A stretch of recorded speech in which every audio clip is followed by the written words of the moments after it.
In the Danish capital of Copenhagen is the town of Nyhavn, which is famously known for its colorful gables built along the waterside.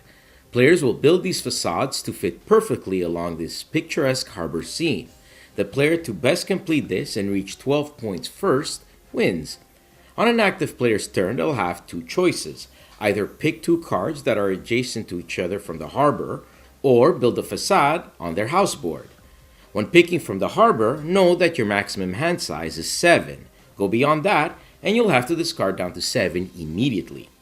Building the facade will require you to follow certain rules. First, to get the tile you want, you'll need to discard cards of the same color as the tiles and as many as there are squares in the tile you want.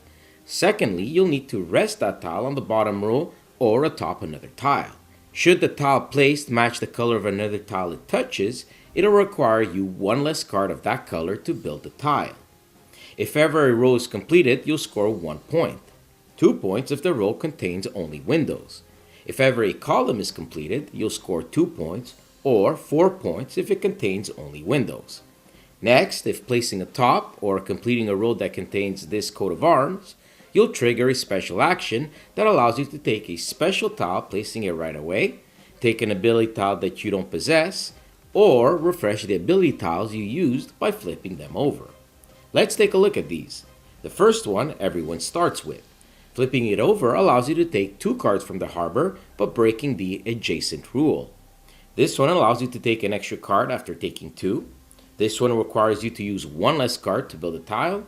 This one will change all cards of one color into another. And lastly, this one allows you to take both the take cards and build action on the same turn.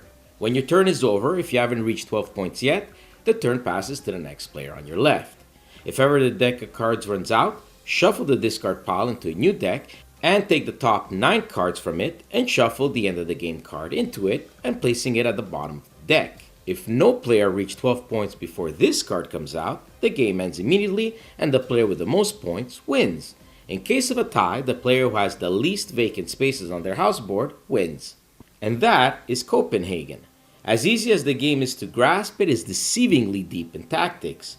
A sleuth of mechanics are beautifully intertwined in this game, from racing to get the limited tiles, placing them, remembering which cards your opponents went for, and even pressing your luck in the endgame knowing the endgame card is in the bottom 10. For that, Copenhagen is great for any level of gamers and plays extremely smoothly in a fairly short amount of time. Components from board and cardstock is very good, and the artwork is colorful and functional. It's a great filler, but I doubt you can turn this one into an all-nighter. The standard size box might give it an impression that it's an hour plus long game, but it's not. Expect a filler. But as I said, it is an excellent filler. Some of the best games out there for me are those with simple mechanics, easy to teach to anyone, but has enough depth for any level gamers.